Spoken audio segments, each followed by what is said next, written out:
La genealogía de la moral, por Friedrich Nietzsche. 19. Tratado primero. Bueno y malvado. Bueno y malo. Justo, pues, lo contrario de lo que ocurre en el noble, quien concibe el concepto fundamental bueno de un modo previo y espontáneo, es decir, lo concibe a base de sí mismo, y solo a partir de él se forma una idea de malo. Este malo, de origen noble, y aquel malvado, salido de la cuba cervecera del odio insaciado. El primero, una creación posterior, algo marginal, un color complementario. El segundo, en cambio, el original, el comienzo, la auténtica acción en la concepción de una moral de esclavos. ¿Cuán diferentes son estas dos palabras, malo y malvado, que aparentemente se contraponen a un mismo concepto bueno? Mas no se trata del mismo concepto bueno. Pregúntese, antes bien, quién es propiamente malvado en el sentido de la moral del resentimiento. Contestado con todo rigor, precisamente el bueno de la otra moral, precisamente el noble, el poderoso, el dominador, solo que cambiando de color, interpretado y visto del revés por el ojo venenoso del resentimiento.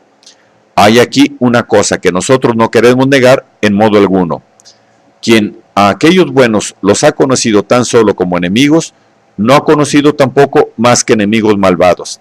Y aquellos mismos hombres que eran mantenidos tan rigurosamente a raya por la costumbre, el respeto, los usos, el agradecimiento y todavía más por la recíproca vigilancia, por la emulación entre iguales, aquellos mismos hombres que, por otro lado, en su comportamiento recíproco mostraban tanta inventiva en punto a atenciones, dominio de sí, delicadeza, fidelidad, orgullo y amistad, no son hacia afuera, es decir, allí donde comienza lo extranjero, la tierra extraña, mucho mejores que animales de rapiña dejados sueltos.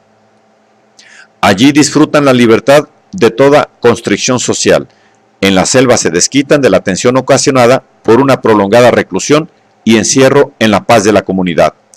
Allí retornan a la inocencia propia de la conciencia de los animales rapaces, cual monstruos que retozan, los cuales dejan acaso tras sí una serie abominable de asesinatos, incendios, violaciones y torturas, con igual petulancia y con igual tranquilidad de espíritu, que si lo único hecho por ellos fuera una travesura estudiantil, convencidos de que de nuevo tendrán los poetas, por mucho tiempo, algo que cantar y que ensalzar.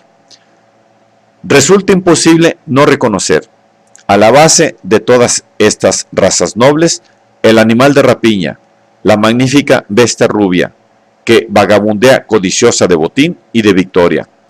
De cuando en cuando, esa base oculta necesita desahogarse. El animal tiene que salir de nuevo fuera, tiene que retornar a la selva. Las aristocracias romana, árabe, germánica, japonesa, los héroes homéricos, los vikingos escandinavos, todos ellos coinciden en tal imperiosa necesidad. Son las razas nobles las que han dejado tras sí el concepto bárbaro por todos los lugares por donde han pasado. Incluso en su cultura más excelsa se revelan una conciencia de ello y hasta un orgullo. Por ejemplo, cuando Pericles dice a sus atenienses en aquella famosa oración fúnebre: hemos forzado a todas las tierras y a todos los mares a ser accesibles a nuestra audacia, dejando en todas partes monumentos imperecederos en bien y en mal.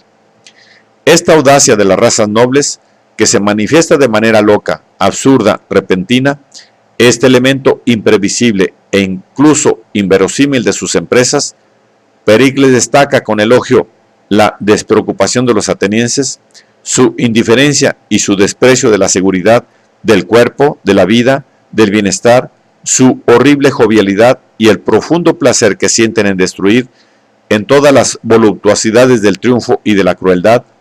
Todo esto se concentró, para quienes lo padecían, en la imagen del bárbaro, del enemigo malvado.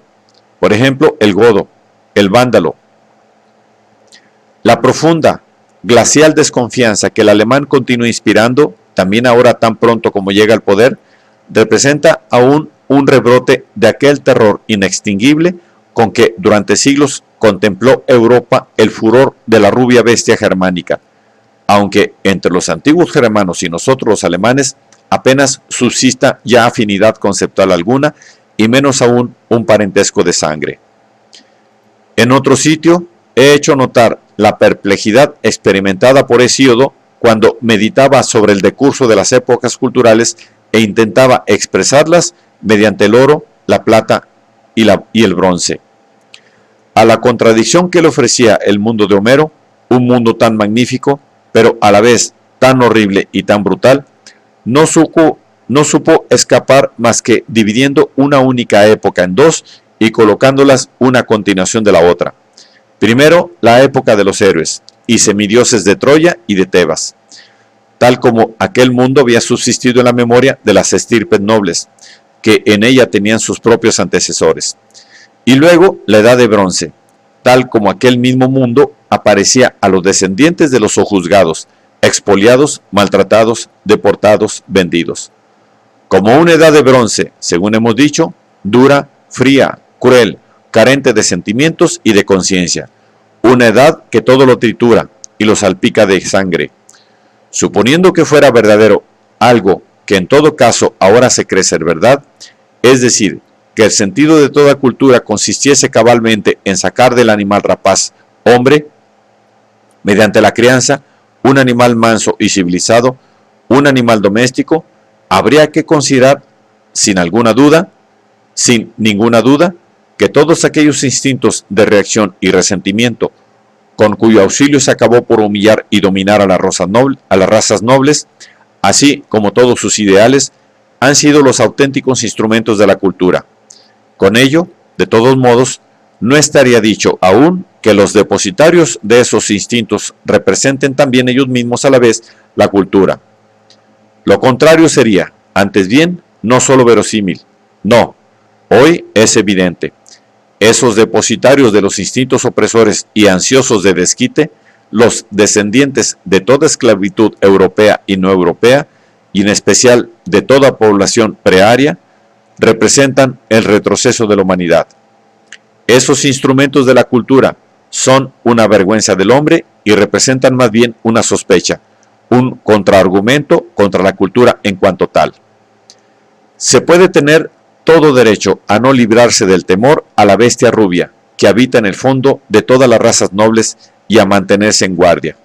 Mas, ¿quién no preferiría 100 veces sentir temor si a la vez le es permitido admirar, a no sentir temor, pero con ello no poder sustraerse ya a la nauseabunda visión de los malogrados, empequeñecidos, marchitos, envenenados?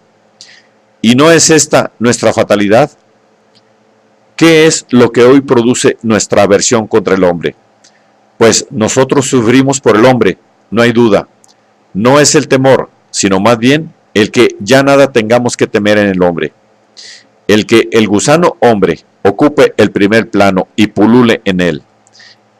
El que el hombre manso, el incurablemente mediocre y desagradable, haya aprendido a sentirse a sí mismo como la meta y la cumbre, como el sentido de la historia, como hombre superior. Más aún, el que tenga cierto derecho a sentirse así en la medida en que se siente distanciado de la muchedumbre de los mal constituidos, enfermizos, cansados, agotados, a que hoy comienza Europa a apestar, y, por tanto, como algo al menos relativamente bien constituido, como algo al menos todavía capaz de vivir, como algo que al menos dice sí a la vida.